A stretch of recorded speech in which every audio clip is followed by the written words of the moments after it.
kubikora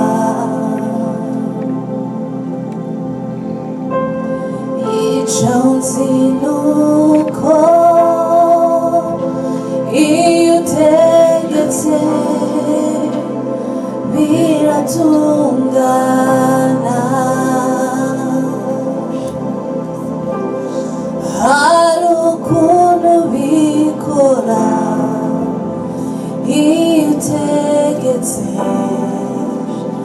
bigatungana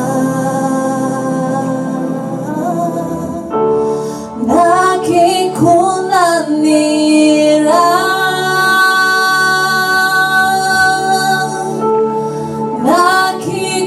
ntakikunanira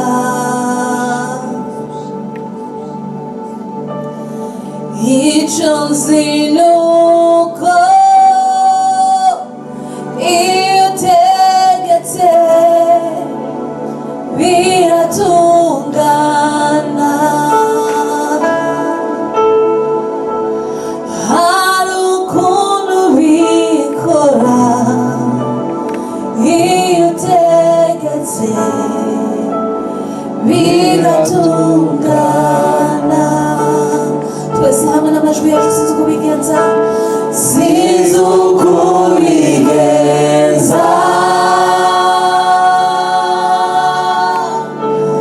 sinzi n'uko bikora icyo nzi nuko iyo utegetse biratungana hari ukuntu bikora hari ukuntu bikora iyo utegetse biratungana biratungana ntakikunanira ntakikunanira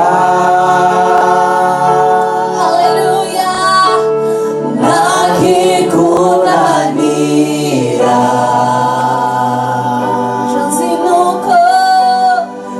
icyo nzi nuko iyo utegetse biratungana hari ukuntu bikora hari ukuntu bikora iyo utegetse biratungana ndakwiringiye Yesu ndakwiringiye Yesu nizeye ijambo ryawe nizeye ijambo ryawe kuko iyo uvuze rimwe gusa biratungana ndakwiringiye Yesu ndakwiringiye Yesu nizeye ijambo ryawe nizeye ijambo ryawe kuko iyo uvuze rimwe gusa biratungana kuko iyo uvuze rimwe gusa biratungana turagushima Muremyi turagushima utegeka abategetsi turagushima wowe Mana nyama ni wowe gusa dushima ni wowe gusa twiringiriye ni wowe gusa Mwami Imana dushize hejuru ni wowe Mana yacu haleluya turagushima toi qui dis une seule parole et la chose s'accomplit nous bénissons ton nom toi qui as créé la terre et l'univers et tout ce qu'on voit, nous bénissons ton nom. Amen. Toi, Seigneur, qui est venu, qui s'est donné pour nous, nous bénissons ton nom. Toi qui es au-dessus de toutes choses, nous bénissons ton nom. Toi, le Dieu, l'incomparable, l'inébranlable, nous bénissons ton nom ce matin. Oh, nous bénissons ton nom ce matin, Jésus. Nous bénissons ton nom, Yahweh.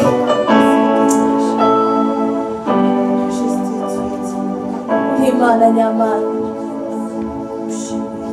turatangazwa n'ibyiza ukora, turarengerwa n'ubwiza bwawe, kuko nta wundi nta yindi Mana ihwanye nawe. Turaciye bugufi imbere y'ubwiza bwawe, kuko Mwami n'ubuntu utugirira, n'ubuntu watugiriye Mwami kwitwa abana bawe, n'ubuntu watugiriye Mana kubona uno munsi Mwami dushobora kuza mu bwiza bwawe twidegemvya, kubona uno munsi Mwami mwiza dushobora kuza mu bwiza bwawe tugasabana nawe, tukumva ijwi ryawe, Mwami tukagushahisha tukaguhimbaza. n'ubuntu watugiriye Mwami, turaciye bugufi imbere yawe kuko Mwami Mana uri Imana, uri Imana. Alléluia. Béni soit ton nom, Jésus. Avant toute chose, on va s'humilier devant notre Dieu et on va s'abandonner entre ses mains pour qu'il nous parle. Parce que c'est la parole de Dieu qu'on va donner, c'est pas la nôtre. Amen. Et on va demander à ce que ce soit lui qui nous parle. Que ce soit lui qui nous parle. Que ce soit lui qui nous façonne comme il veut. Amen. Notre Dieu, nous nous soumettons devant toi. Et nous t'élevons comme Dieu dans nos vies. Nous t'élevons en ces lieux comme notre Dieu. C'est toi que nous sommes venus chercher. C'est toi que nous sommes venus honorer. La raison de notre présence ici, c'est toi. C'est pour cela que nous demandons que tu sois avec nous. Comme tu as été avec nous dans les autres choses qu'on a fait auparavant. Sois avec nous aussi dans la parole. Dieu, nous nous humilions devant toi.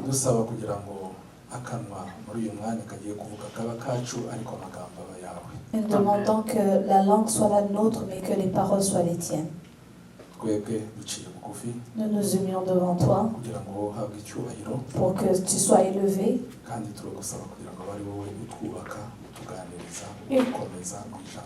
Et que ce soit toi qui nous renouvelle, qui nous bâtisse dans ta parole.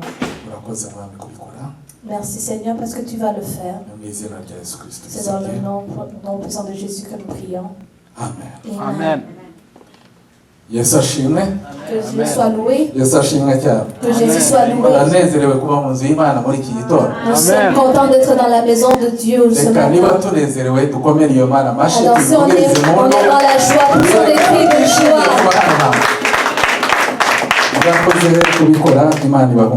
Merci de votre obéissance. Que Dieu vous bénisse. Et nous glorifions le Seigneur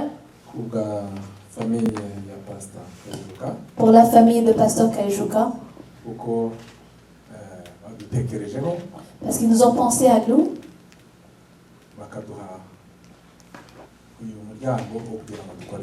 Et ils nous ont donné cette porte, ils nous ont ouvert la porte pour que nous servons le Seigneur. Et c'est pour cela que nous sommes ici.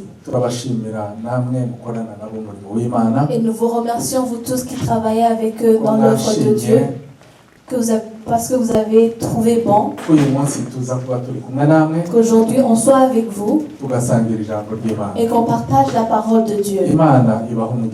Que le Seigneur vous bénisse. kandi nkuko papa Kajuka yabibabwiye, Et comme le pasteur Kajuka vous l'a dit, ubushize ubwo twari hano n'umuryango wanjye, la dernière fois quand on était ici avec ma famille, dufite byinshi duhuriraho, on a beaucoup de choses en commun. ubwo bushuti bwe na data, On a la relation avec le Père, ubukozi bw'Imana, en servant le Seigneur. duhurira mu maraso ya Yesu, On se rencontre dans le sang de Jésus. n'umukuzin wa mudamu wa mukuru wanjye. C'est le cousin de l'épouse de mon frère, de ma grande sœur. ibyo byose biraduhuza, Et tout Amen. cela nous réunit. ariko igiduhuje cyane ni amaraso y'umwami wacu Et ce Yesu qui nous Kristo. réunit en premier, c'est le sang de Jésus-Christ. Amen. Amen. Turashima rero ko murimo gukora umurimo mwiza. Et nous glorifions le Seigneur parce que vous êtes en train de faire cette bonne œuvre. Personnellement nabaye challenged, Personnellement, I was challenged. nje hano ubushize Quand je suis venue ici la dernière fois, mbonye umupapa w'umunyarwanda w'imyaka ye en voyant un père comme lui, un Rwandais, à ukorera son Imana âge, mu buryo ayikorera, servir le Seigneur comme il le fait, n'umumama w'umunyarwandakazi et une maman rwandaise w'imyaka avec son âge, bakorera Imana kuko bayikorera, servir Dieu comme ils le font. mbonye état de santé ye, Et en regardant son état de santé, yaza kuba rundi yari kuvuga ati reka nduhuke narakoze, Imana izampembera ibyo nakoze. si c'était quelqu'un d'autre, il aurait pu dire je vais prendre un repos et Dieu va me bénir pour ce que j'ai déjà fait. ariko kubera gukunda Imana, Mais parce qu'il aime Dieu, kubera niveau ikomeye cyane ya consécration afite, à cause de son niveau de consécration, arumva ko umwuka wose afite ari uw'Imana. Amen. pour lui, Amen. tout le souffle qu'il a, c'est pour Dieu. icyo kintu cyankozeho mu buryo bukomeye cyane. Et cette chose m'a touché profondément. Twagiye tukiganiraho n'umufasha wanjye, Et on en a parlé j'en ai parlé avec ma femme. turavuga ati iriya torero ifite umugisha. Et on a dit cette église est vraiment bénie. Amen. Amen. Imana ibahe umugisha. Que le Amen. Seigneur vous bénisse, serviteurs de Dieu. Ufite umugisha Vous êtes bénis kugira abantu nk'aba d'avoir ce genre de personnes, ces parents babakunda qui vous aiment kandi bakunda Imana, et qui aiment Dieu, akaba ari bo babayobora. et que Amen. ce soit eux qui vous dirigent. Iyo mvuga ndabizi, Ce dont je parle, je le sais. imyaka 29 maze nkorera Imana nabonye byinshi. Durant les 29 ans que j'ai servi le Seigneur, j'ai vu beaucoup de choses. Imana ibahe umugisha. Que le Amen. Seigneur vous bénisse. Twazanye n'umukozi w'Imana Vicky. Je suis venue avec le serviteur Vicky, le serviteur de Dieu Vicky. Vicky tuziranye kuva kera, On se connaît depuis longtemps. tumaze kubonana imitima yacu yarakonekise, Quand on s'est rencontrés, nos cœurs se sont connectés. arankunda ndamukunda, Il m'a aimé, je l'ai aimé. kandi nta kindi twakundaniye Et il n'y a rien d'autre qui a poussé cet amour. no kubera ko akunda Imana. C'est parce qu'il aime Dieu. Nanjye nkaba nyikunda. Et moi Amen. aussi, j'aime beaucoup Dieu. Iyo muhuje rero icyo ngicyo, Et quand vous avez cela en commun, imitima yanyu iromatana. Amen. vos cœurs s'unissent. Ubwo yumvise ko ndi hano ntabwo yari yabimenye, Quand il a entendu que j'étais ici, il ne le savait pas auparavant. nanjye maze gushakisha nimero ye nyibonye, Et quand j'ai eu aussi son numéro de téléphone, nari ngiye kuvuga ibitari byo. Uriya mugabo bicaranye niwe wagize gutya arampamagara, c'est l'homme que vous voyez à côté de lui qui m'a appelé, René, René. niwe musaza wa mudamu nababwiraga wa grand frère. C'est lui le frère de la dame dont je vous ai parlé, qui est umukozine wa papa qui est la Kajuka, cousine de Papa Kajuka. c'est son frère, C'est son frère na famille ye. et sa famille. Turabakiriye mu nzu y'Imana. Nous vous accueillons au nom de Jésus. Tubakire kuko ari dufite umukoro nguwo. Alors, je vais les accueillir parce que c'est moi qui ai le micro en ce moment. Ikaze Vous êtes- muvuge neza mu nzu y'Imana. Soyez dans la joie, dans la maison de Dieu. Amen. Soyez bénis. Vicky yari gusubira mu Montréal, Vicky était supposé retourner à ariko aravuga Montréal ngo ntabwo ndi butahe uyu munsi, et il a dit non, je ne veux pas rentrer aujourd'hui ntabonanye na pasiteri. sans rencontrer le pasteur. Ararara, So, il a passé la nuit umunsi ukurikira turabonana, et le lendemain on s'est vu tunanirwa gutandukana. et on a eu du mal à se séparer. Yatashe mu gicuku yagezeyo ngira ngo saa sita y'ijoro. Gusa Il est niba rentré tard yampamagaye la nuit. ambwira ngo ubu ndimo ninjira Et vers 1h du matin, c'est là où il m'a appelé en me disant qu'elle arrivait. So, vous comprenez qu'on s'aime beaucoup. Vicky, Vicky, merci d'être venu. à cause de ça. Namwe mwese Et vous tous, tubahaye ikaze mu nzu y'Imana nous vous accueillons dans la maison de Dieu. kandi tugiye kuganira umwanya mutoya ijambo ry'Imana. Et on va partager pendant un court temps la parole de Dieu. Ariko nubwo umwanya uza kuba mutoya, Mais même si le temps va être court, Imana yo irakora ibigomba gukora Mais- kandi igomba kutuganiriza. Dieu va faire ce dont il a prévu de faire et il va nous parler. Mureke nongere ntambikire gatoya mbahe indamukanyo y'umuryango wanjye, Permettez-moi aussi de vous donner les salutations de ma famille. ntabwo bashoboye kubana natwe Ils n'ont pas pu être avec nous kuko mu itorero dusengeramo hari journée yo gusabana. parce que dans l'église où on prie, c'est une journée de partage. Ubwo rero uyu munsi basabye abantu bose kuba bahari kugira ngo basabane, batetse ibiryo bitandukanye, turi ibihugu bitandukanye. Alors aujourd'hui, ils ont demandé à tous les chrétiens qui vont à cette église de préparer quelque chose. Alors, et on vient de pays différents. Ko turi amanationalite atandukanye, buri muntu wese yatetse ibyo waba, noneho turaza gusabana dusangire. Alors vu qu'on est de différentes nationalités, chacun a amené des plats de chez lui. Bien Et sûr, on va partager. bien sûr barabanza basenge. Et bien sûr, ils vont prier d'abord. Ibiryo birakurikiranye. Et la nourriture va Barabanza suivre barya ibyo ku après. muga. Rero bambwiye ngo nibugera hariya ubatashe Ils m'ont dit de vous saluer. mwakire ijambo ry'Imana. Alors recevez ces salutations. Reka noneho tujye mu ijambo ry'Imana. Alors maintenant, entrons dans la parole de Dieu. Ijambo ry'Imana tugiye kuganira La parole de Dieu dont on va partager, ni ijambo narwanye kugira ngo mpindure, c'est une parole dont j'ai combattu. byazagamo nkabyigizayo, Cette parole venait et je la mettais de côté numvaga ngewe hari ibindi nshaka kwigisha, parce que je sentais en moi que je voulais enseigner autre chose. ariko rikomeza kugaruka, Mais cette parole continuait à venir. uze kubyumva neza, Alors recevez-la bien. birashoboka ko hari message yawe irimo. Il se peut qu'il y ait ton message Kuko là-dedans. Imana ntabwo ijya insista Parce que ubwo ko insista gusa. Hari Dieu, impamvu. Dieu n'insiste pas pour juste insister, c'est parce qu'il y a une raison. Byatumye numva yuko iyi message ari iri torero, niyo mpamvu ngomba kuyitanga. Et j'ai compris que je devais donner ce message dans cette église. Message nayise ishyaka ry'Imana. Et là, le titre de ce message est ishyaka ry'Imana. Ishyaka ry'Imana. La passion, le zèle de Dieu, le zèle pour l'éternel. Merci. Kugira ishyaka ry'Imana. Le zèle pour l'éternel. Avoir le zèle pour l'éternel.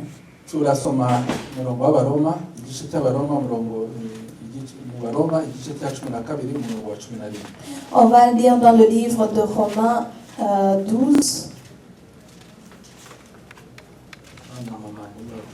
Dufashe mu Kinyarwanda, hanyuma mushiki wacu arasoma mu Gifaransa.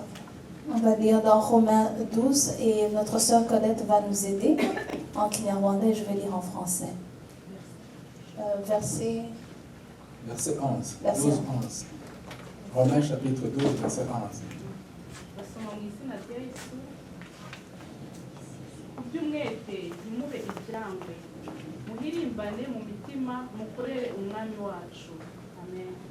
Kubw'umwete nimube ibyangwe, muhirimbane mu mitima yanyu, mukorere Imana. Fransa. Ça dit, soyez actifs et non paresseux. Servez le Seigneur avec un cœur plein d'ardeur. Amen. Amen. Amen.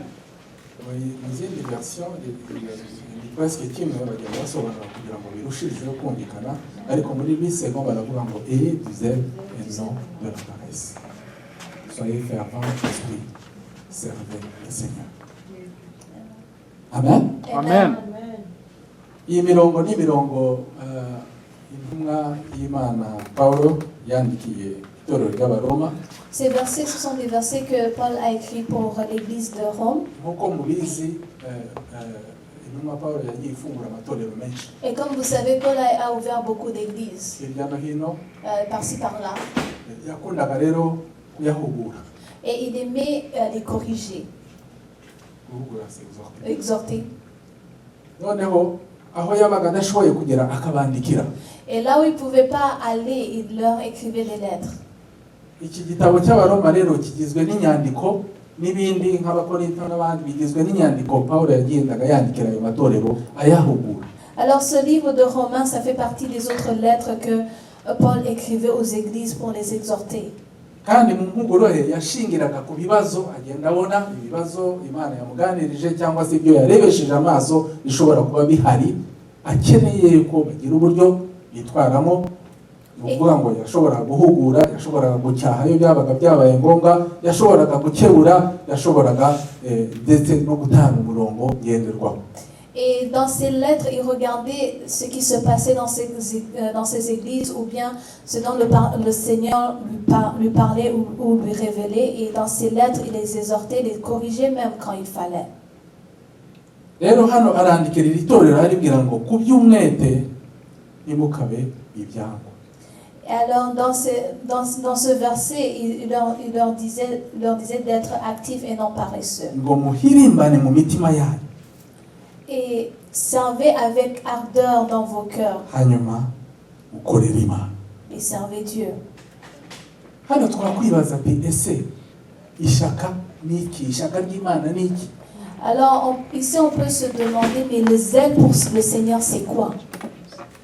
Amagambo twasomye hano barabisobanura baravuga ngo ishaka no kugira umwete. Alors dans le verset qu'on a lu, ça dit que avoir le zèle, c'est être actif. Iyo bavuze ngo umuntu afite ishaka ry'Imana, Et quand on dit que quelqu'un a le zèle pour Dieu, nuko ari umuntu c'est ufite umwete mu by'Imana. c'est quelqu'un qui est actif dans les choses de Umukora Dieu. atanebwa. C'est quelqu'un qui travaille sans être paresseux. Quelqu'un qui œuvre pour le Seigneur sans tirer les pieds. udakururuka mu bintu by'Imana. C'est quelqu'un qui n'est pas découragé dans les choses de Dieu. Agenda gahoro. Umuntu Oui, qui n'est pas lent dans les choses. Nonchalant. Oui. quelque chose comme ça. Lent. Qui tire les pieds, qui marche à petits pas, qui ne va pas vite, tout ça. Umuntu bagomba gusunika bagomba gu. Quelqu'un qu'on doit tirer, qu'on doit pousser. Umuntu twavugaga yuko ishaka ari umwete. On peut dire que le zèle, c'est être actif Dushobora kuvuga ko ishaka nanone ari uguhirimbana mu mitima. et avoir cette ardeur dans nos cœurs. Ishaka nanone ni wa muriro ugurumana muri twe udusunikira gukorera Imana. Le zèle, c'est ce feu qui brûle en nous, qui nous pousse à servir Dieu. Biragoye ko tuzakorera Imana mu buryo bukwiriye tudafite ishaka ry'Imana. C'est vraiment presque impossible de servir Dieu d'une façon, de servir Dieu sans avoir le zèle pour Dieu. Kuko iri shaka niryo ridusunika.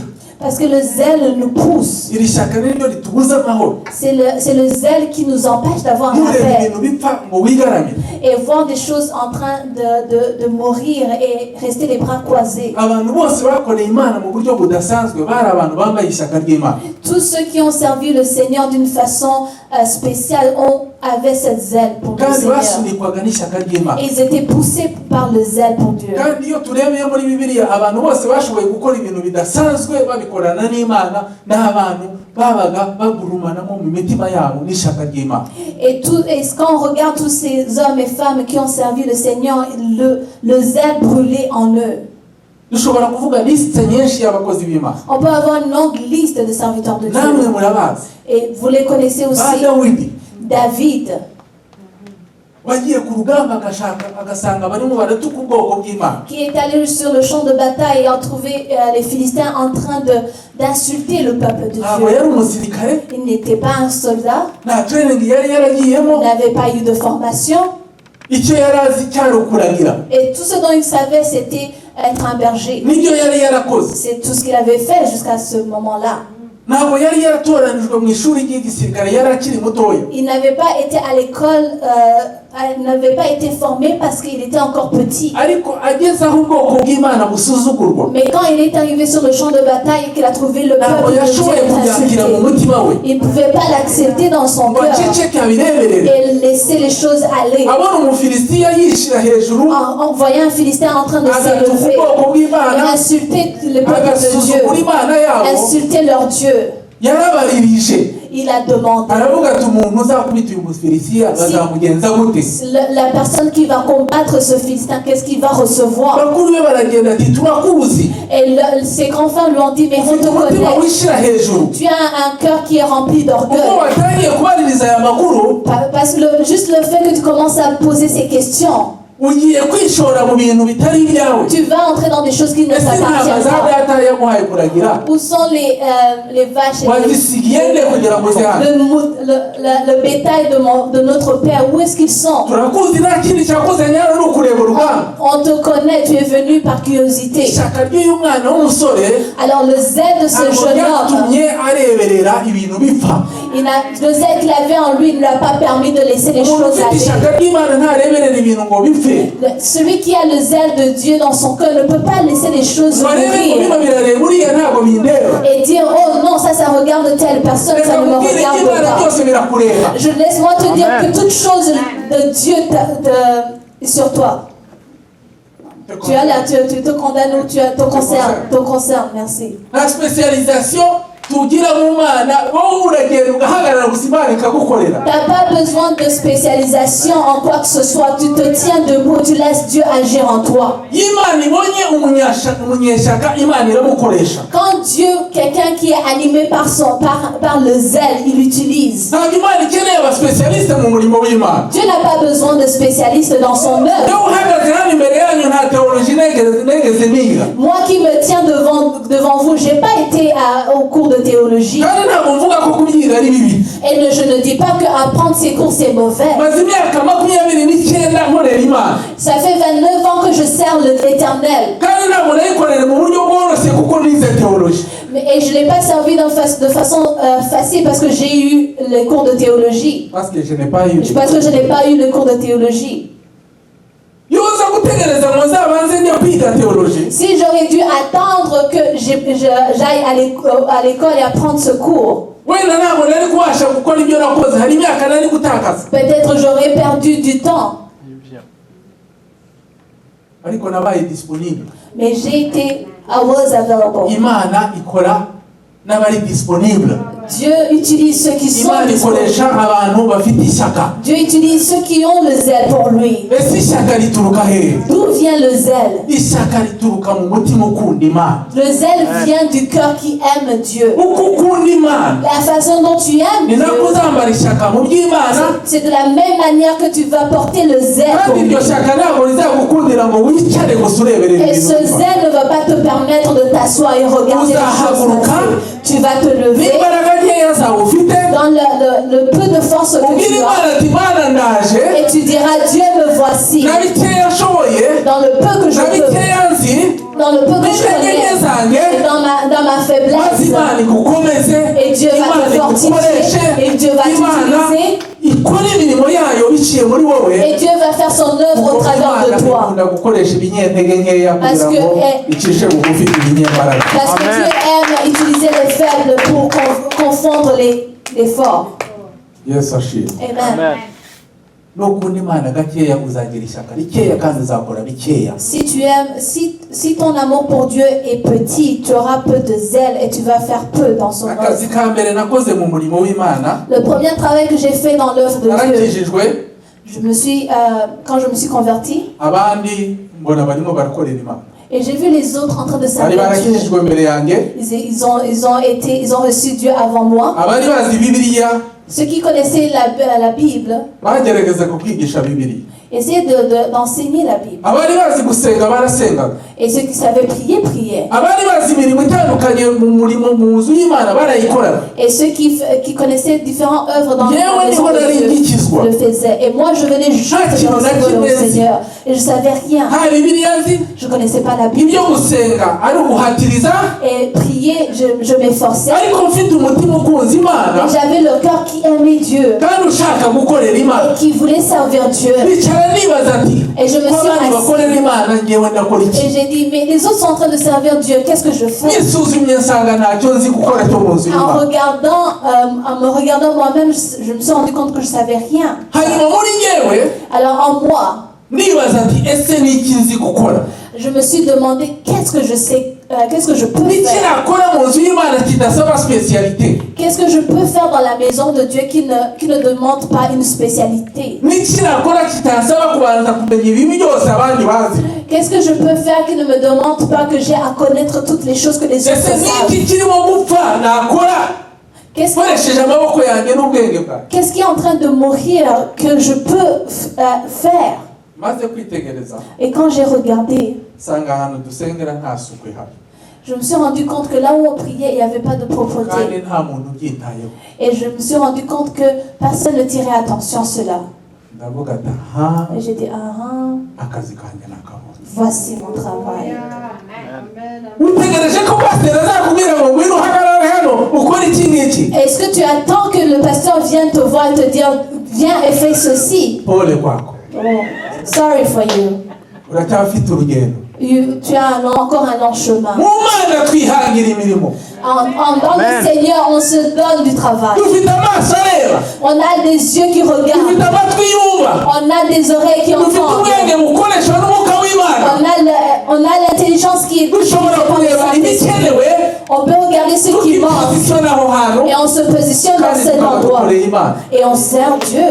ese twese tuzaba abapasiteri Est-ce qu'on va tous être des ese pasteurs? twese tuzacuranga keyboard ntabwo tubizi Est-ce que tous on va jouer au piano? Non, on ariko connaît icyo pas. uzi Mais ce que tu connais, nugishyira mu murimo w'imana si tu le fais dans l'œuvre de kizateza ubwami Dieu, bw'imana imbere ça va propulser le royaume de Dieu. Amen. tangira kuzinduka Et ça demande d'arriver à temps. tangira Oh, kuzinduka j'ai commencé à arriver en avance, très tôt, et j'allais à l'église, gakubura je nettoyais gakora amasuku et je faisais la kanetwaya propreté. intebe twicaraho Je nettoyais les chaises azipanga neza et je les akavumbi nakuye akabikandenga et la sueur et la poussière. narangiza agasubira mu rugo Après, je retournais à la maison ngakaraba et je me lavais bategereza amasaha et j'attendais des heures. akanicarira hari inyuma Et je retournais à l'église et je m'asseyais en arrière tugasubira inyuma et on priait et on retournait à la maison. byatwaye igihe nta muntu ubizi mu buryo bikora Et pendant un temps, personne ne savait ce que je ryari faisais. ibanga ryanjye C'était mon secret avec Dieu. twagiraga ahantu twasengeraga buri joro Et il y avait un endroit où on priait durant la nuit. hitwa permanence Ça s'appelle permanence. permanence ntabwo yabagamo intebe À permanence, il n'y avait pas de kuko hari chaise. ahantu ho gusenga Parce que c'était un endroit pour prier. hari imikeka irambuye aho hose Il y avait des nappes partout. uri ahantu twazaga tugasenga tukigaragura uryama akaryama yabyuka agakomeza agasenga c'était ça le travail ya permanence Et donc là, quand on allait là-bas, on priait, on priait. naza ngasanga Quand abantu j'arrivais là, bakandagije inkweto hari ivumbi wazanye imyenda ye myiza asubiyeyo yanduye wenda arajya ahandi j'arrivais là et je voyais que des gens avaient piétiné avec leurs chaussures, c'était sale. aho nakirijwe hari mu cyaro nta mashanyarazi yahabaga Là où yari muri za mine za diamant j'ai twari reçu, twaragiye gushaka là où ubuzi na mukuru wawe là où j'ai reçu le Seigneur, il n'y avait pas de lumière, c'était dans les mines de diamants. aya mashanyarazi kereka bari bafite amagroupe électrogène Et seulement ceux qui avaient les groupes électrogènes pouvaient avoir twacanaga udutara l'électricité. turiya twa lampe à pétrole uratuzi twakera bamwe bashobora kuba batabizi vikibaza atabizi umwana wo mu mugi On avait des lampes à pétrole, peut-être Vicky ne sait pas ça. na za lampe colmant udutadoba noneho twaza gusenga ntidushobore gusoma bibiliya kuko nta muntu witaye ku kirahure ngo agire gute ngo acyoze Donc, quand on allait prier, on ne pouvait même pas lire la Bible. tugaforsa amaso Et on forçait les yeux. ibyo naryo mbana ndabibonye Et là, j'ai remarqué cela aussi. ndavuga ati ikindi kiraka kizeye gute kirabonetse Et je me suis dit, oh, voici un autre travail pour moi. nkiruka Et je courais, nkagenda nkagura peteroli et j'allais acheter le pétrole, nkaza et je venais, yatara nkaryoza neza nkarikorera isuku et je lavais bien la lampe. narangiza Et après, nkarishyiramo peteroli je mettais le pétrole, nkaricana et je l'allumais, nkarishyira mu mwanya wayo et je mettais dans l'endroit pour prier.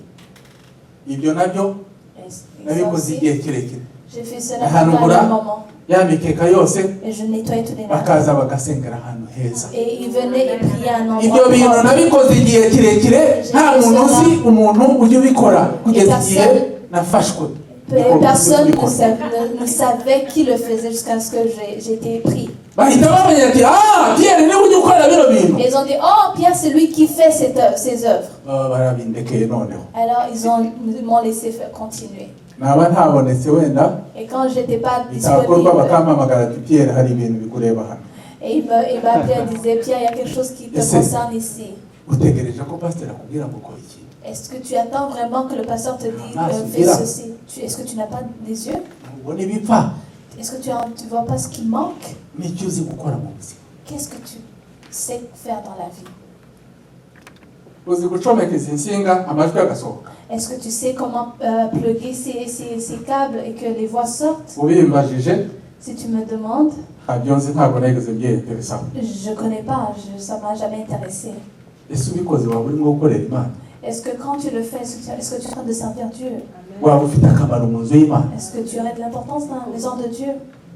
ese kugira ngo izi ntebe zipangwe gutyo hari umuntu wabikoze Est-ce que pour ces chaises, pour qu'ils soient là, est-ce ese aha hantu hakeneye isuku que cet endroit a besoin d'être... ese uzi gukora imishinga no gushaka amafaranga Est-ce que tu sais comment chercher de l'argent? kuri imishinga ukore imishinga y'itorero uzane amafaranga mu itorero kuko nayo arakenewe Fais tes œuvres, fais ton travail et amène aussi l'argent dans la maison de Dieu parce que la maison de Dieu en a besoin. wananiwe no kuba sekreteri wa pasiteri muvuge ati pasita yewe nzi gukoresha kompiyuta kandi ndihuta nyumwire izo nyigisho zawe zose uzazizane zikwandikira dukora igitabo.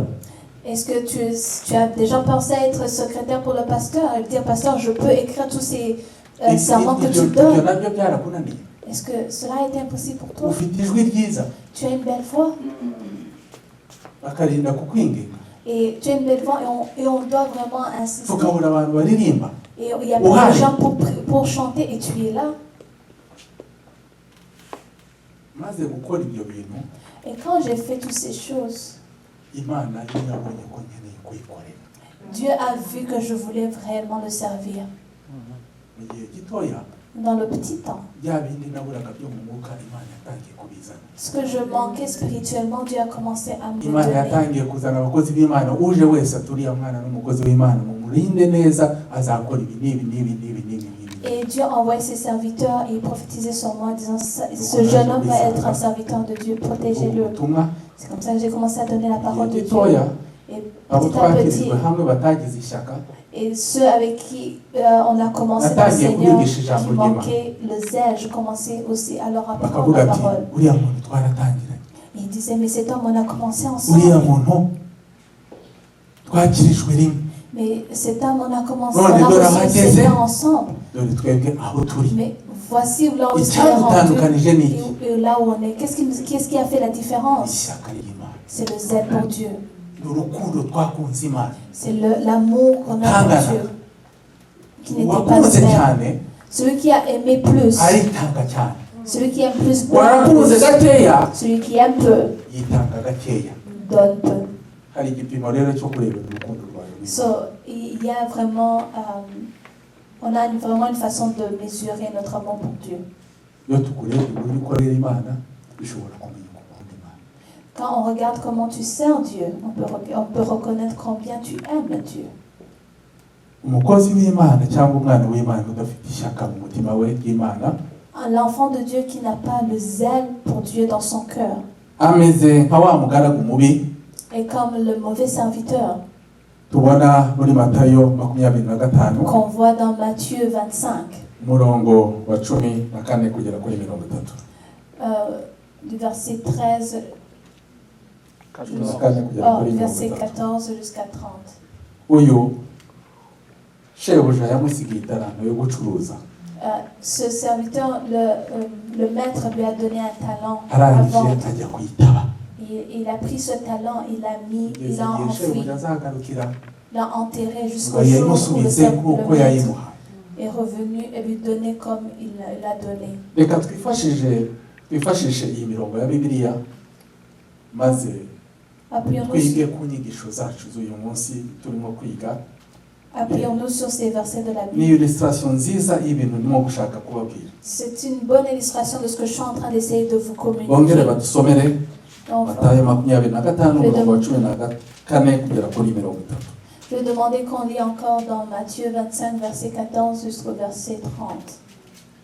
kiravuga ngo umugani w'abagaragu bahawe itaranto bizaba nk'iby'umuntu wari ugiye kuzindukira mu kindi gihugu ahamagara abagaragu be abasigira ibintu bye aha umwe itaranto 5 undi amuha 2 undi amuha 1 uko umuntu ashoboye arazinduka uwo mwanya wahawe itaranto 5 aragenda arazigenza agenzuramo izindi taranto 5 n'uwahawe 2 abigenza atyo agenzuramo izindi 2 ariko uwahawe 1 aragenda acukura umwobo ahishamo itaranto ya shebuja maze iminsi myinshi ishize shebuja wabo bagaragu araza abarana nabo umubare w'ibyo yabasigiye uwahawe itaranto 5 araza azana izindi taranto 5 ati databuja wasigiye itaranto 5 dore nazigenzuyemo izindi taranto 5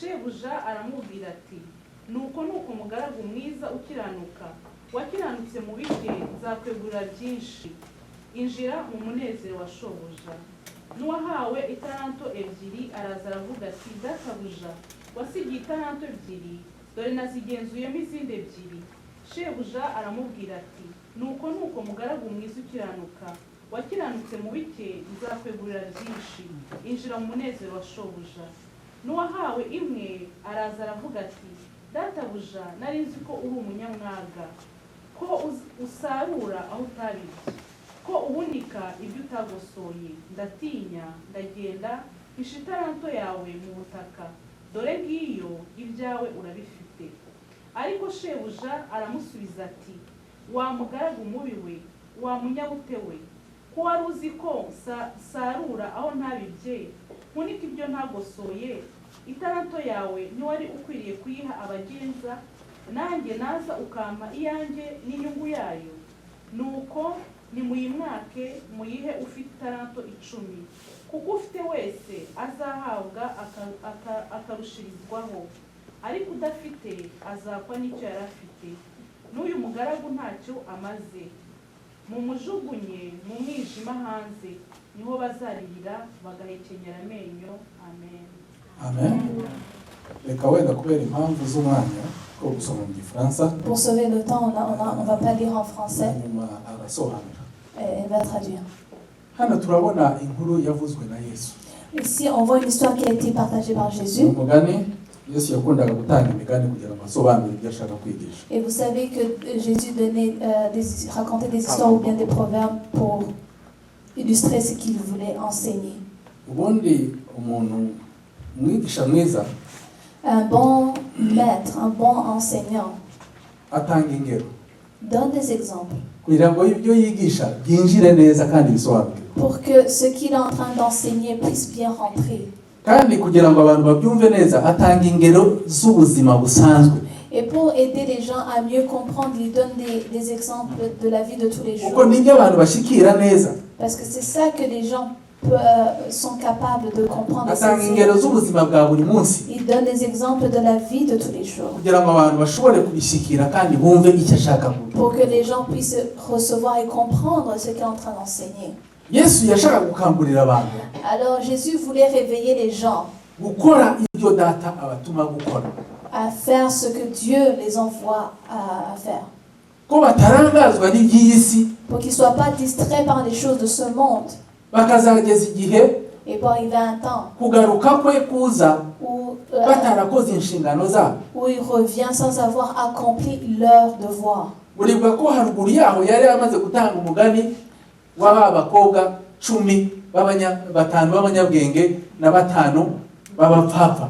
Et rappelez-vous que juste avant, il avait déjà donné le parabole des 10 femmes vierges, 5 qui étaient intelligentes et d'autres qui étaient folles. Uwo mugani washaka kwerekana imperuka ukuntu izaza, igasanga bamwe bararangaye, igasanga abandi bari maso bategereje umwami wabo. Ce parabole voulait illustrer comment quand Jésus va revenir, certains vont se retrouver, il va retrouver les gens dans la distraction et d'autres personnes qui sont prêts à le recevoir. Ceux qui auront connu Jésus et reçu le salut et qui sont trouvés dans la distraction vont rester comme avec les autres qui ne l'ont pas reçu. Mais ceux qui sont intelligents, ils vont continuer à l'attendre parce qu'ils ne connaissent pas le jour ni l'heure. Alors par après il a continué avec ce parabole qui illustre les œuvres de Dieu. Alors il leur a dit, il y a eu un homme, un maître, et il avait ses serviteurs. Il avait son business qui le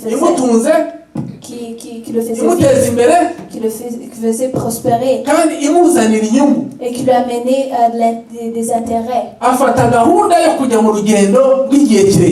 il a pris la résolution d'aller en voyage.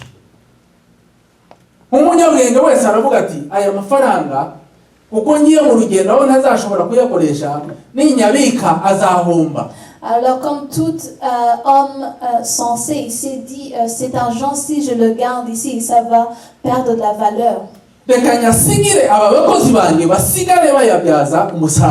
Alors je vais laisser cet argent à mes serviteurs, comme ça il y aura des intérêts.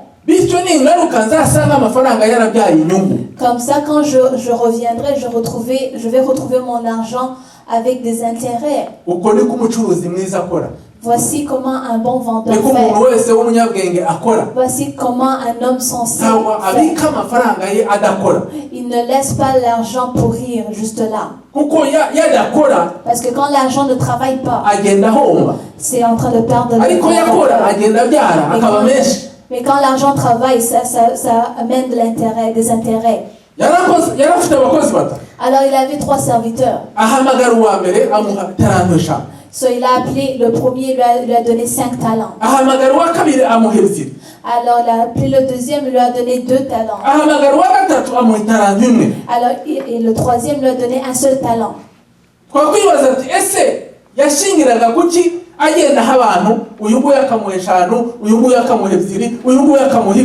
On peut se poser la question, mais sur quoi est-ce qu'il s'est basé pour donner 5, 3 et 1?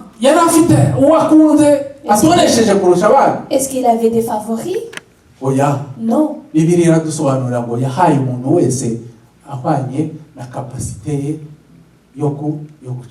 Et la Bible nous éclaircit et nous dit qu'il a donné à chacun selon sa capacité à vendre. Par après, il est parti en voyage.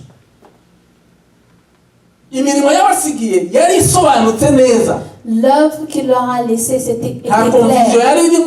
Il n'y avait pas de confusion. Il n'y avait pas de confusion dans les instructions.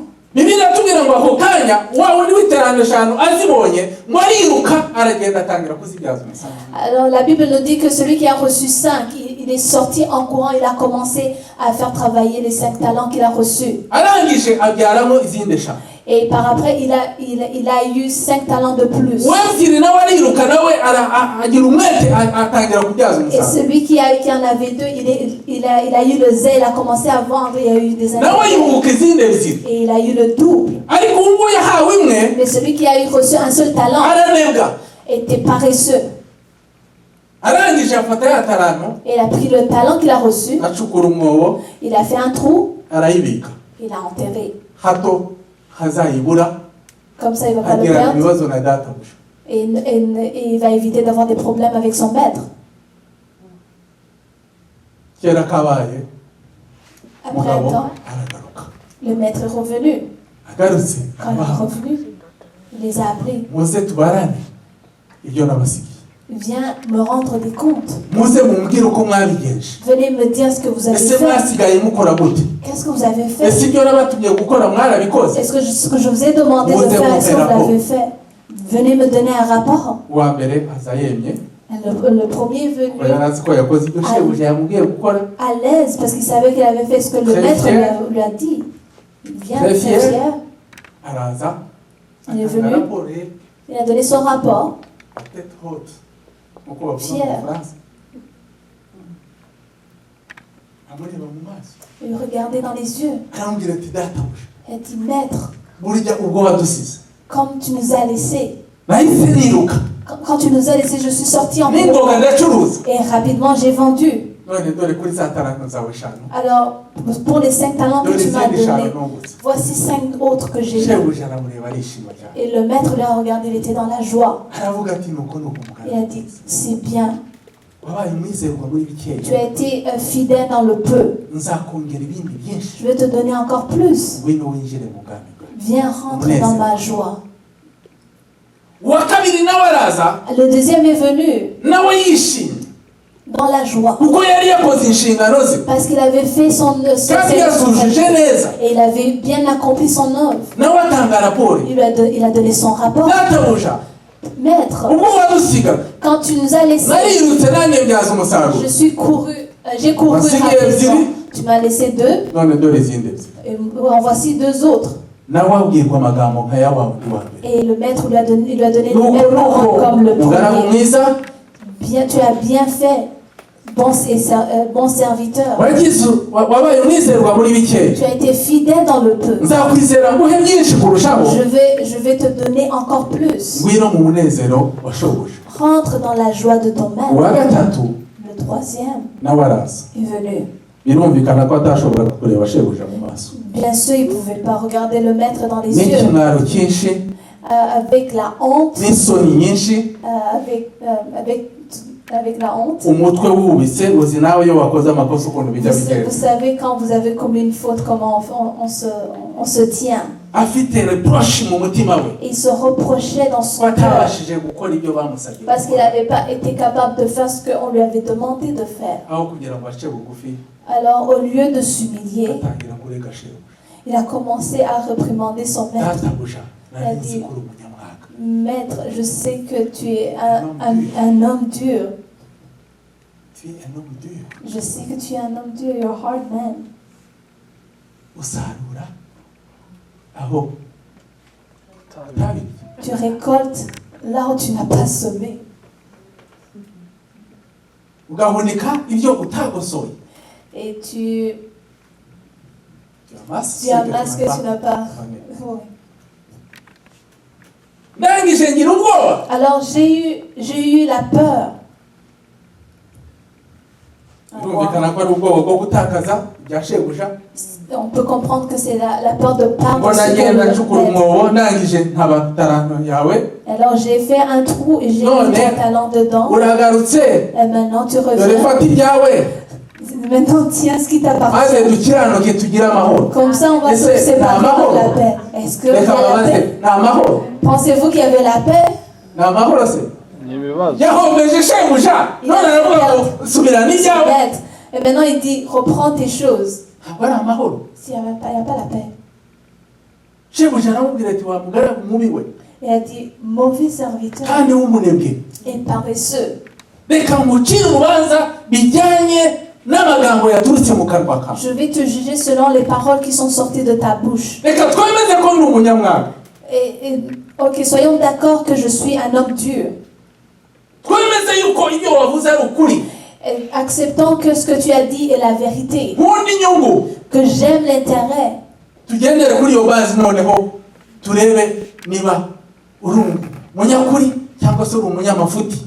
Alors basons-nous sur tes propres paroles et on va regarder si je suis juste ou je suis ese ko wari uzi yuko nkunda inyungu Alors si tu savais que j'aime avoir des intérêts ngasarura ibyo ntabibye et que j'aime récolter là où j'ai pas semé ngahunika ibyo ntagosoye et que j'amasse ce que j'ai pas vane fané. mu magambo makeya nkunda inyungu wari ubizi Sur un peu de mots, j'aime les intérêts. gukorera basi ibyo On t'aurait dû au moins faire cela. iyo unkorera iyo On t'aurait dû au moins faire cela. ukampa inyungu kuko uzi ko nyikunda Il me donnait les intérêts parce que tu aimes, tu sais que je les aime. niba wanebwe ugafata ya tarano yanjye ukayijyana ku babanki bakayibyaza umusaruro ntazaza ukampa ibyanjye n'inyungu zawe. Si dans ta paresse, si au moins dans ta paresse, t'étais allé voir le banquier et donner le talent que je t'ai donné au banquier, comme ça aurait pu avoir des intérêts. dore bamuheye itarano ntabwo yavuze ko adashaka kwitura yarayakiriye Et quand on lui a donné le talent, il n'a pas refusé de le recevoir. Il ariko a reçu le yakira ajya talent. kuyitaba. Alors, mais il a reçu le talent en allant et parti l'enterrer. shebuja yayisize kugira ngo itazaba enterré. Et la raison pourquoi le maître lui a donné ce talent, c'est pour qu'il ne soit pas yashobora enterré en kuyibikira ntabwo premier. yarananiwe kugira ububiko Le maître pouvait garder ce talent. ariko impamvu yayisize ni ukugira ngo ibyare umusaruro kandi ntabwo yashobora kuba bahari ngo abikore. Et la raison pourquoi il lui a donné ce talent, c'est pour que ce talent amène des intérêts. bituma ayisiga. C'est pour cela qu'il lui a donné. uwo yayihaye ntiyayanze. Et celui à qui il a donné, il wayihere n'a wenda pas wa refusé. wundi ufite 10 S'il avait refusé, au moins il aurait donné à celui qui en avait cyangwa wa deux. wundi ufite 2 Ou bien à celui qui en avait bari 5. kubikora. Ils auraient pu faire Ah, amener hein? les intérêts. Mais ici, niyo shebuja avuga ngo ni umugaragu w'umugome. c'est là où le maître dit que c'est un mauvais serviteur. kubera icyo ari umugome Pourquoi est-ce que c'est un mauvais serviteur? yahisemo guhombeza shebuja. Parce qu'il a choisi il a choisi la perte, de faire perdre son maître. yari azi ibyo shebuja ashaka Il connaissait la volonté de son ariko maître, arangije mais par après, ku bushake dans sa ajya gutaba volonté, ya tarano il a pris le Shebuja talent et l'a arahomba. enterré. Et son maître a connu des pertes aza kumusubiza bya bindi shebuja yari yanze. et lui a redonné ce que le maître ne voulait pas. mu yandi magambo En shebuja d'autres mots, yarahombye. En d'autres mots, le maître a Igishoro perdu. cyarahombye Ce talent a perdu en valeur. Pourquoi? ngo yabaye umugome Parce qu'il a été un mauvais akanga serviteur no gukora akaba umunebwe. et a choisi d'être paresseux. mwibuke yuko Rappelez-vous buri muntu wese yari afite ubushobozi bwo gutunga. que ces personnes avaient la capacité de multiplier. wenda ubwo bushobozi ntabwo bungana kuri bose Peut-être cette capacité n'est pas la même pour tout ariko buri le monde, muntu wese abasha kugira icyo akora. mais toute personne Abasha est capable gutura. de faire quelque chose, est capable Ikibazo- de multiplier. Le problème, ikibazo si umubare w'igituro, le problème n'est pas le nombre de ce que tu multiplies, ikibazo ni ubushake bwo kubikora. mais le problème est la volonté de multiplier. dore aho tuzagirana ikibazo n'Imana Et voilà où on va avoir des problèmes avec Dieu. nuko twahawe ibintu C'est parce qu'on a reçu des choses, duhitamo kubibika mais on a choisi de les enfermer kugira ngo tuzabisubize uko twabihawe pour qu'on puisse redonner ça à kandi Dieu. kuri twe hari ubushobozi bwo kubibyaza Alors umusaruro. qu'en nous, il y a la capacité de multiplier cela. yesu ashimwe. Que le Seigneur soit loué. abambere babiri Les deux premiers bari abanyeshyaka avaient le zèle. kuko bibiri iravuga ngo bahise bihuta Parce que la Bible nous dit qu'ils sont sortis de là en courant. bihutiye gukora ibyo babasaba. Se sont empressés à faire ce qu'on lui demandait de faire, on leur demandait de faire. bihutiye gutubura za Ils taranta. se sont empressés pour aller multiplier les talents. ariko uwa gatatu we Mais le troisième yahisemo kunebwa a choisi d'être no kwihutira paresseux shebuja. et de faire le maître perdre. shebuja yaravuze ngo Alors le maître a dit, umwambure iyo tarano enlevez-lui ce talent uyongerere wa wundi ufite nyinshi 10 et donnez-le à celui qui en a 10. Parce que ufite azarushirizaho guhabwa celui qui a va continuer à Ariko udafite recevoir. bazamwambura n'ibyo afite. Et celui qui n'a pas, on va lui enlever ce qu'il a, le peu umugaragu qu'il a. we bamufate bamujugunye hanze mu mwijima Et qu'on le prenne et qu'on le jette aho dans le bahekenya pénombre. amenyo bakanaburuga. aho ni hehe? Et c'est là où il a demandé qu'on le jette, c'est où? ni kwa satani. C'est chez le diable. wari uzi yuko kudakorera imana bishobora kuzakujyana mu buryo. Savais-tu que ne pas servir Dieu peut t'amener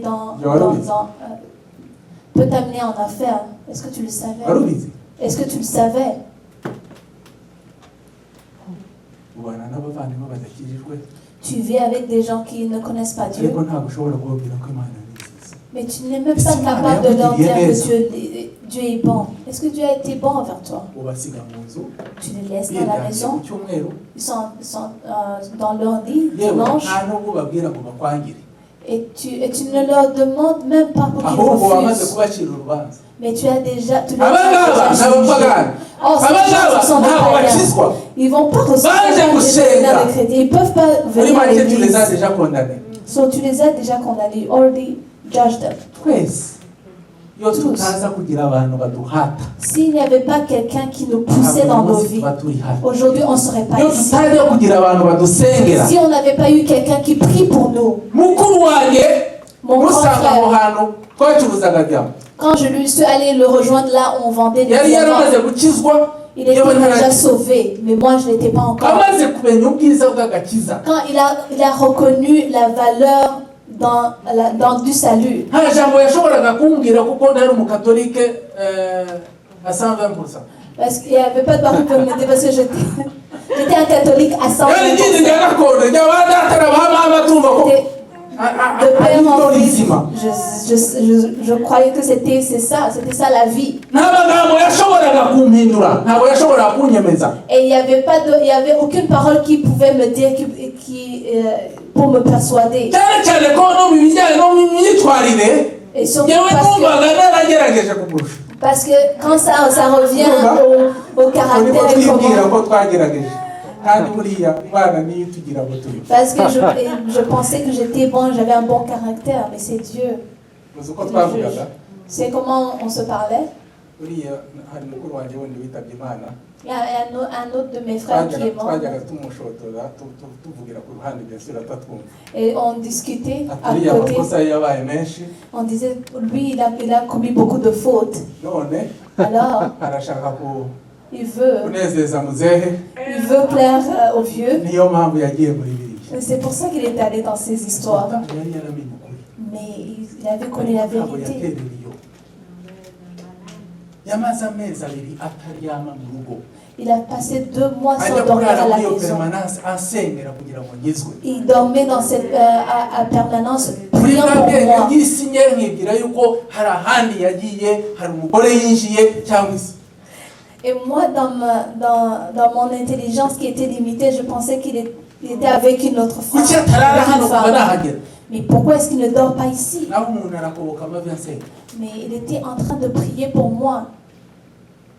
akambwira ati ngiye gusenga Et il me disait, je vais aller prier. ahora arikoreye Et je voyais ibiringiti amener des yikoreye couvertures za oreye avec des oreillers. nkamucunga nkamugenda inyuma Et j'allais le ngahagarara suivre, j'allais distance nkareba niba en yinjira arrière. muri rwa rusengero Et je me tenais à distance pour voir s'il allait entrer dans l'église. umuntu aturuka kure Vous savez, on vient de loin.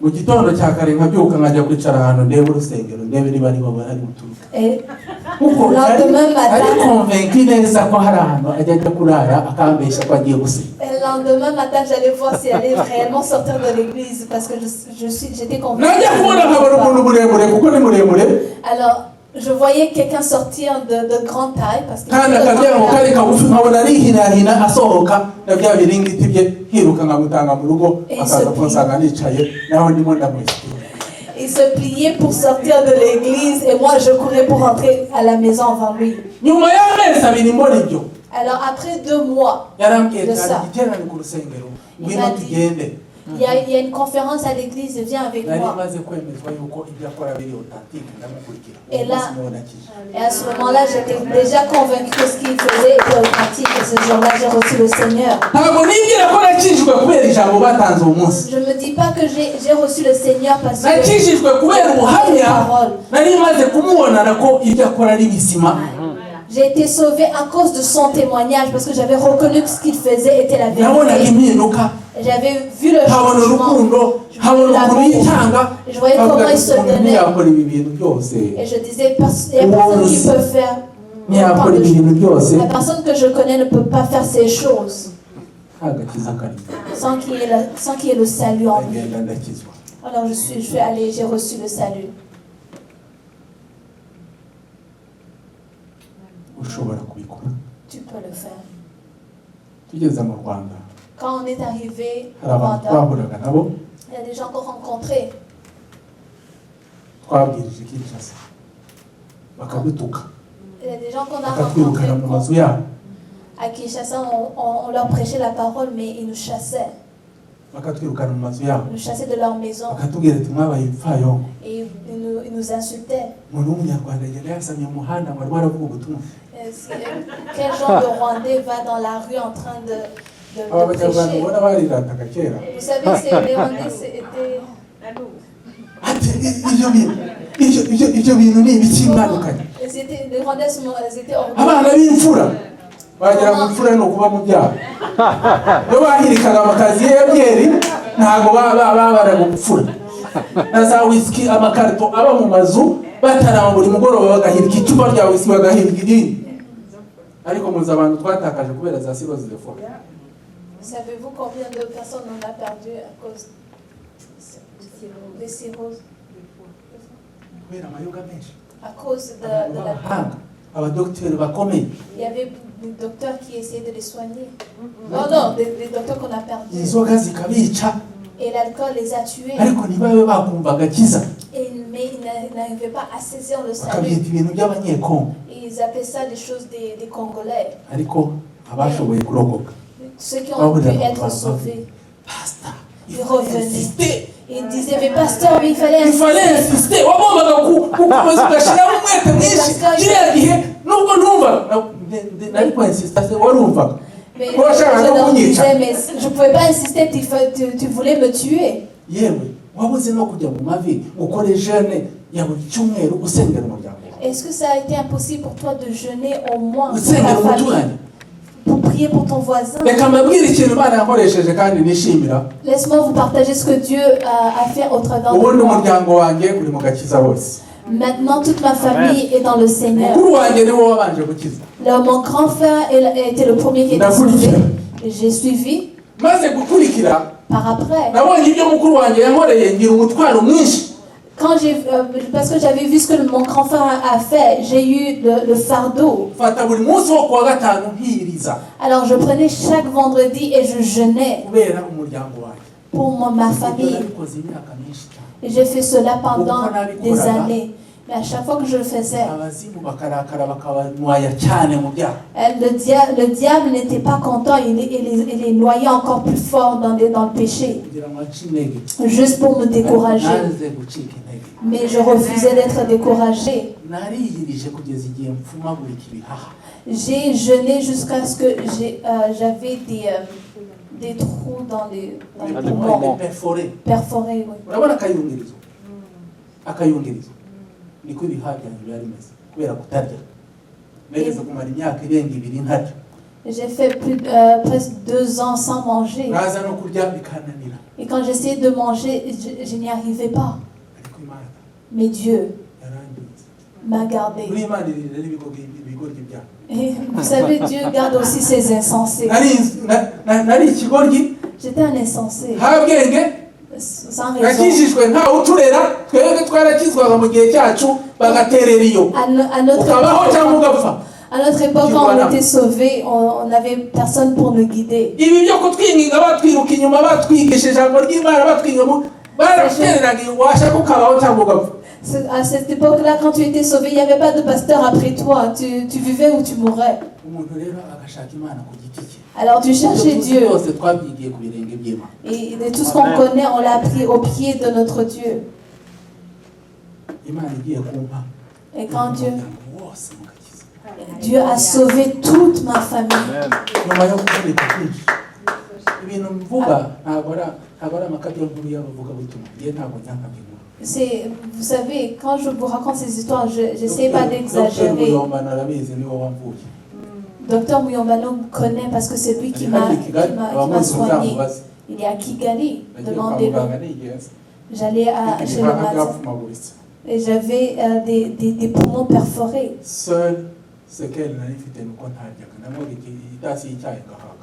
Et je buvais juste, je prenais une tasse de thé et j'étais rempli.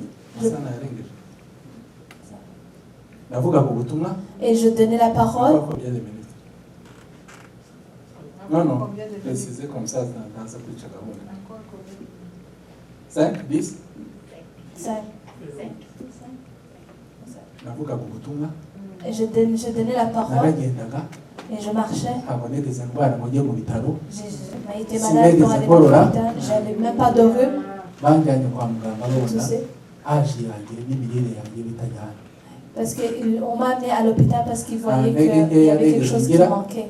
J'avais pas beaucoup de par force. curiosité bashaka kumenya impamvu ntarya kandi nkabaho Et par curiosité, ils voulaient savoir pourquoi je ne mange pas et je continue à vivre.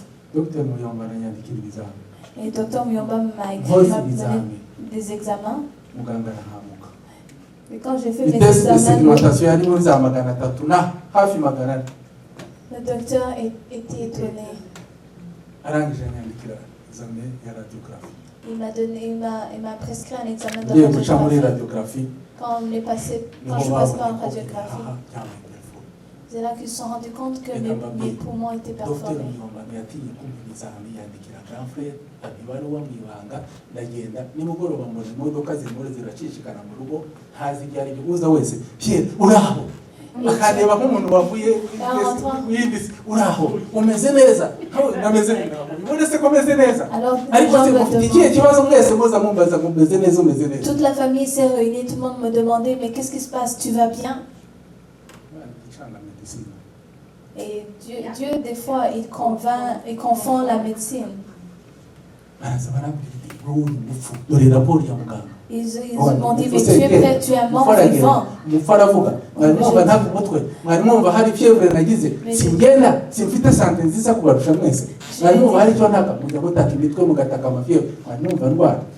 Et je leur ai demandé est-ce que vous m'avez même entendu me plaindre des maux de tête? Ils m'ont forcé à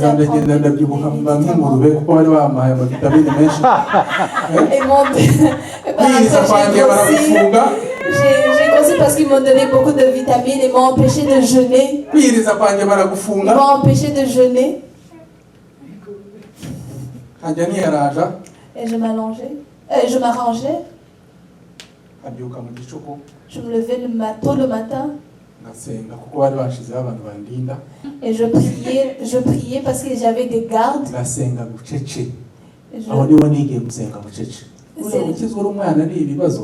C'est là où j'ai appris à prier silencieusement. Ok. Umugore wanjye yaje kubidekuvura kera ntabwo nasengaga aho tuvanye mu rusengero hano dusengana n'abandi ariko personnellement nadevelope ikintu cyo gusenga mu mutima wanjye ku buryo mba ndi mu nzira nsenga mba ndi mu modoka nsenga mba ndi ahantu hose nsenga ntushobora kumenya ngo nasenze ryari nushakisha igihe Pierre azasengera ntabwo uzabibona.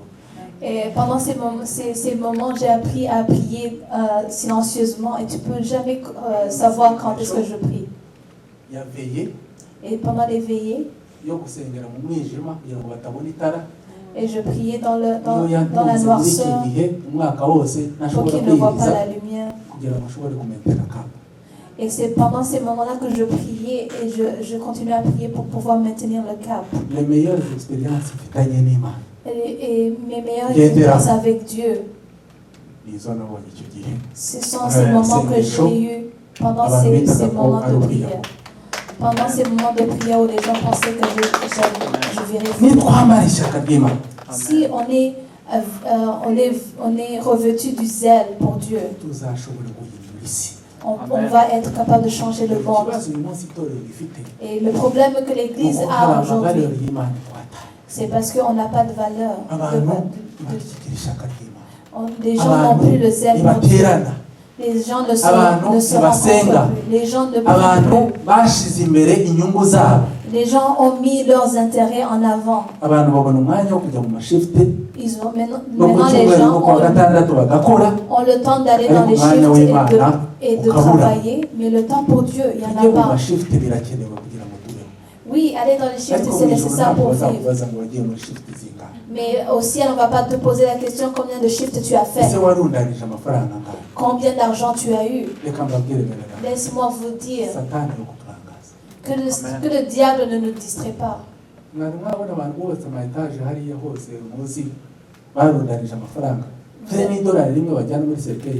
Est-ce que tous ces richards qui bâtissent des villas ou des grandes maisons. uyu munsi upfuye Est-ce qu'on les enterre avec ugenda uko l'argent? waje Aujourd'hui, si tu meurs, tu asigara vas aribwa n'abantu batayakoreye batayaruhiye bagasigara rimwe na rimwe bayarwaniramo bayatemaniramo Et des ngo ninde fois, utwara menshi ninde utwara makeya wowe nyira kuyakorera wagiye rimwe na rimwe bakayima n'abana bawe kandi ari wowe wayakoreye.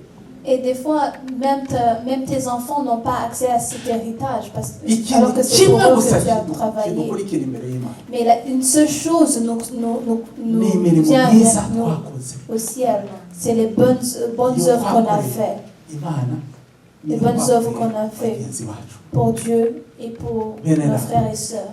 Yesu araza vuba. Le Seigneur Jésus revient bientôt. Comment est-ce que tu te prépares?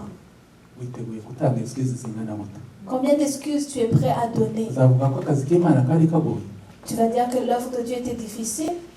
wananiwe gupanga intebe mu rusengero Ça a été impossible pour toi de faire des chaises? Est-ce que ça a été impossible pour toi de wananiwe kuzana ayo balayer? madorari wakoreye ngo bakore intebe zo mu rusengero Est-ce que ça a été impossible pour toi d'amener ces dollars pour qu'ils achètent wananiwe des kwandikira chaises? pasiteri inyigisho Est-ce que ça a été impossible pour toi d'écrire les prédications? babarira mukoreshe nk'urugero Pardonne-moi, je vais ni t'utiliser ikintu comme uzi gukora exemple. neza mu buzima Qu'est-ce que tu sais faire de bien dans ta vie? ni iki kintu uzi gukora mu Peu buzima importe, qu'est-ce que tu sais faire? uri .com uzi gukoresha WhatsApp Est-ce que tu sais comment utiliser WhatsApp? uri muri WhatsApp Tu es bon? icyo utabwira pasiteri ngo ajya guha inyigisho zishire Pourquoi est-ce que tu ne demandes pas au pasteur uzidisubiye ku nshuti zawe zose buri munsi et que tu distribues ça? ntabwo waba ukoreye Imana Est-ce que kandi urabishoboye et tu es capable de faire yewe cela? ntabyo nzi Moi, je sais pas. yewe no kwandika bintwara umwanya Même pour moi-même écrire, ça prefera prend du kuvuga temps. kurusha kwandika Je préfère parler que d'écrire ko ntabwo ndi .com parce que je suis ariko pas comme. n'uyu Et toi. yahagurutse S'ils se lèvent, amagurupe yabo bafite abantu barenga 50 bashaka dans leur groupe, ils ont des plus de 50 de personnes. ugatanga verse Juste par jour, tu donnes un verset. uratinya ngo barabaseka Et tu as honte parce qu'ils vont se moquer de toi. ntibabaseka Qui se moquent de toi. Mais tu sais ce que tu veux faire. On a tous connu le Seigneur en étant jeunes. On s'est moqué de nous. barangije badusanga mu kazi Mais ceux qui se moquaient de nous avant nous ont rejoints dans le salut. ariko bo baraje Nous, on ne s'est pas retourné kuko en twebwe twari arrière. mu bizima Mais ils sont venus parce qu'on était dans la vérité. Alors vous comprenez que toute personne peut servir naho Dieu. ku kazi wavuga ubutumwa Même au travail, tu peux servir ubana Dieu. n'abapagani bangahe Tu vis avec combien de païens? kandi rero kumubwira ngo Yesu aramukunda Est-ce que tu as été incapable de dire que Jésus l'aime? muhe témoignage y'ubuzima bwawe basi Donne-lui le témoignage de ta wenda vie nta au maverse moins. menshi uzimubwira ati Yesu yangiriye neza nari Peut-être meze que tu n'as pas gutya beaucoup de versets. Non, les Dis, hommes commencent, Jésus a fait quand il a ceci dans connu ma Jésus. vie. J'étais comme ça. ibyo birahagije Yesu yabikorera Ça, c'est déjà assez et Jésus peut l'utiliser. En terminant. nyinshi ariko umwanya wacu ni muto Parce que j'avais l'intention de dire c'est beaucoup, mais on n'a pas beaucoup, on n'a pas assez de temps. twongere duhaguruke twambare ishyaka ry'Imana dukorere Imana Réveillons-nous et revêtons du zèle pour Dieu et servons l'Éternel. kuko umwanya dutakaje ni mwinshi Parce que le temps qu'on a perdu est beaucoup. kandi umunsi utakaje ntabwo wongera kuwurekipera Et le jour que tu perds, tu ne vas pas le récupérer. kandi uko turakora kontarebure buri munsi hari isaha iva mu buzima bwacu hari umunsi uvamo hari ukwezi hari umwaka Et à chaque instant, il y a une heure qui passe. Il y a un ushatse jour qui wajya ukora passe. biro ukavuga ati uyu munsi nakoreye iki Imana Fais le bilan et demande-toi ese qu'est-ce muri que iki j'ai fait cyumweru pour n'iki Dieu nakoreye aujourd'hui. Imana Durant cette semaine, qu'est-ce que j'ai fait pour Dieu? dore ikibazo cyacu twibwira ko tudashobora Et notre problème est qu'on se dit qu'on ne peut kandi rien. dukurikije iri jambo Alors, en suivant cette parole, ubushobozi cette église peut se réveiller. Amen. reka duhaguruke dusenge Imana On va se mettre debout et on va prier. icyo tugiye gusengera ni iki Ce qu'on va demander, c'est quoi? turabwira Imana ati Imana On va demander à Dieu. turi hano imbere yawe Nous voici devant toi. tumvishe ijambo ryawe On a entendu ta parole. dufashe Aide-nous kugira ngo pour que tube abanyabwenge on soit intelligent kandi dukoreshe impano watubikiye et qu'on puisse utiliser les dons que tu as mis en nous. yaba amatara naturel Que ce soit des talents naturels, yaba impano z'Imana que ce soit des talents spirituels, tuzishyire mu nyungu z'ubwami bwawe qu'on mette ça au service de kugira ngo wa l'intérêt munsi de Dieu. tuzabihemberwa. Pour que ce jour-là, on puisse être ijwi ryawe récompensé. bisengere kuko ni wowe urimo kubisaba Imana. Oui. Alors lève ta voix et prie pour toi-même parce que c'est toi qui es en train de demander. à Dieu. Uwiteka Mana ikomeye, Mana nziza kandi nzima, ndashaka kumwumva musenga kuko ni ibintu Je veux by'ingenzi. vous entendre prier. Je veux Mana entendre vos nziza, voix prier. Mana nzima, Mana nyir'ububasha na nyir'ubushobozi, duciye bugufi imbere yawe Mwami tugusaba imbabazi ku mwanya wose twapfushije ubusa. Mana hari ibihe byinshi twapfushije ubusa twari kubyaza umusaruro mu bwami bwawe, ari yewe ari na bene data turi kumwe hano. Mana hari amasaha y'ubuzima bwacu twarebye televiziyo gusa birangira Mwami mwiza nta kindi twakoze tutagiye televiziyo. Hari igihe twagiye mu biganiro bipfuye bidafite epfo na ruguru. Mana hari igihe twakoze ibyangwa n'amaso yawe akaba ari byo duha umwanya. Hari igihe twarebye amafilime Mwami mwiza amasaha n'amasaha kuri za telefone zacu. Hari igihe Mwami mwiza twaganiriye gusa ntitwakorera ubwami bwawe. Uyu munsi Mwami mwiza twumvise ijambo ryawe, turasaba kugira ngo wongere urenuvere Mwami mwiza kugira kwacu, wongere urenuvere zeri yacu Mwami Yesu Kristo, udusukemo imbaraga zawe zidukangure zidushoboze, maze Mwami mwiza twongere tubashe kuwifuza tugukorere Mwami Yesu Kristo. Iminsi dusigaranye y'ubuzima bwacu tuyibyaze umusaruro kugira ngo wa munsi Mwami tutazakurwa n'isoni k'uyu mugaragu twize Mwami mwiza. Uwiteka Mana duhe kwera imbuto zikwiriye agakiza kawe. Dore Mwami isi irimo irarangira n'ibyayo byose, abiyatashe n'isi bazarangirana n'iyo si, ariko twebwe turi abagenzi bajya mu ijuru. Turasaba Mwami mwiza kugira ngo udufashe gukunda ibyo mu ijuru, udufashe Mwami mwiza kurarikira ibyo mu ijuru, akaba ari byo Mwami mwiza tuzatakazaho umwanya wacu kugira ngo twere imbuto tuzabana nazo iteka ryose. Urakoze Mwami, imbaraga zituruka iwawe, ubushobozi buturuka iwawe. Mana umwuka wawe wera, kuko ijambo ryawe rivuga ngo si kubw'imbaraga zacu, si kubw'ubushobozi bwacu, ni kubw'umwuka wawe. Turasaba umwuka wawe umanuke muri iri torero uyu munsi kugira ngo Mwami uhembure ubugingo bwacu, uhembure imbaraga zacu, uhembure zeri yacu, maze duhaguruke Mwami tugukorere. Urakoze Yesu Kristo, turakiriye umwuka wawe, turakiriye ferveur yawe, turakiriye Mwami umuhati uturuka iwawe, turakiriye zeri yawe, tugukomeye amashyi tugushima mu izina rya Yesu Kristo tubisabye kandi twizeye. Amen. Amen.